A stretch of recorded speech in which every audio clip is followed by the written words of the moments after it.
क्या आपके साथ भी ऐसा होता है कि सुबह उठने के बाद पेट पूरी तरह हल्का महसूस नहीं होता? एक भारीपन बना रहता है, स्टूल हार्ड आता है और बार बार लगता है कि पेट ठीक से साफ नहीं हुआ। हमारी पहली कोशिश अक्सर सुबह की चाय या किसी चूर्णन के जरिए इस रास्ते को साफ करने की होती है।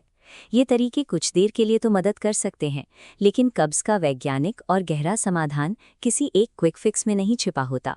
मेयो क्लिनिक और एनआईडीडी के जैसे चिकित्सा संस्थानों के अनुसार हर इंसान का बाउल रिदम अलग होता है।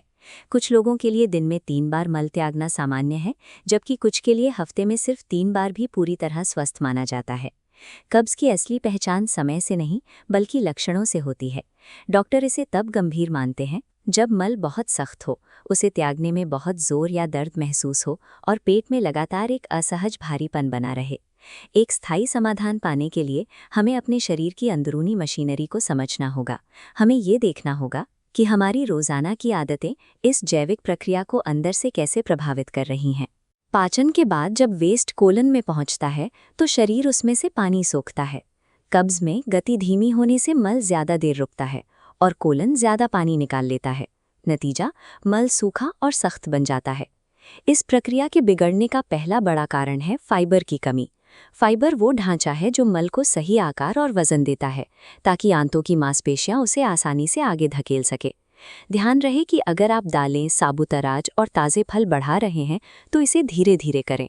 फाइबर की मात्रा अचानक बहुत ज़्यादा बढ़ा देने से शुरुआत में गैस या पेट फूलने जैसी समस्या हो सकती है। फाइबर के साथ साथ दूसरी सबसे महत्वपूर्ण चीज़ है पानी। ये दोनों एक दूसरे के बिना अधूरे हैं। बिना पर्याप्त पानी के फाइबर मल को और भी ज्यादा ठोस और सूखा बना सकता है। जब शरीर हाइड्रेटेड होता है तभी फाइबर अपना काम सही तरीके से कर पाता और मल को नरम बनाए रखता है।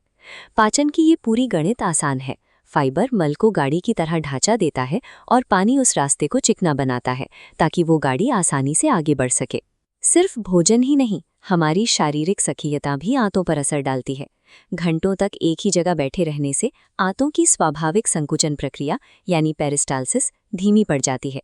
इसे ठीक करने के लिए जिम जाना जरूरी नहीं है। दिन में केवल 5 से 10 मिनट की नियमित वॉक भी आंतों की हलचल को फिर से शुरू करने के लिए काफ़ी असरदार होती है। एक और बड़ी बाधा है शरीर के संकेतों को नज़रअंदाज करना। व्यस्त शेड्यूल या फ़ोन के चक्कर में जब हम बाथरूम जाने की इच्छा को टालते हैं तो शरीर का तालमेल बिगड़ जाता है। आंतों में मल जितनी देर रुका रहेगा वो उतना ही ज़्यादा पानी खोता जाएगा। अगली सुबह का संघर्ष अक्सर इसी देरी का नतीजा होता है। बेहतर हाजमे के लिए शरीर की गति और उसके संकेतों दोनों का सम्मान करना जरूरी है। खुद को गतिशील रखें और जब शरीर संकेत दे तो उसे प्राथमिकता दें। इन वैज्ञानिक तथ्यों को रूटीन में बदलते हैं। सुबह उठकर पानी पिएं और थोड़ी देर टहलें। बाथरूम जाने का निश्चित समय रखें जहां आपकी एकाग्रता फोन में नहीं बल्कि अपनी बॉडी के साथ हो। दिन के दौरान लंबे समय तक बैठने से बचें। बीच बीच में उठें और पानी पीते रहें। धीरे धीरे अपनी डाइट में सब्जियां, फल और साबुत अनाज शामिल करें। रात को हल्का भोजन लें और सोने का समय तय रखें। सही स्लीप रूटीन अगले दिन के बाउल रिदम को प्राकृतिक रूप से सहारा देता है। कब्ज को दूर करना सिर्फ सुबह के 5 मिनट की कोशिश नहीं है, ये पूरे 24 घंटे का अनुशासन है जो आपके शरीर के अंगों को अपना काम सही तरीके से करने में मदद करता है। हालांकि रूटीन में सुधार सबसे महत्वपूर्ण है, लेकिन कुछ ऐसी स्थितियां भी हैं जहां घरेलू उपाय काफ़ी नहीं होते। अगर समस्या 3 हफ्ते से ज़्यादा रहे, मल में खून दिखे, पेट में बहुत तेज़ दर्द हो, लगातार उल्टियां हो या बिना वजह वज़न कम हो रहा हो, तो इन्हें नज़रअंदाज ना करें। ऐसी स्थिति में किसी भी घरेलू नुस्खे पर निर्भर रहने के बजाय डॉक्टर से संपर्क करें।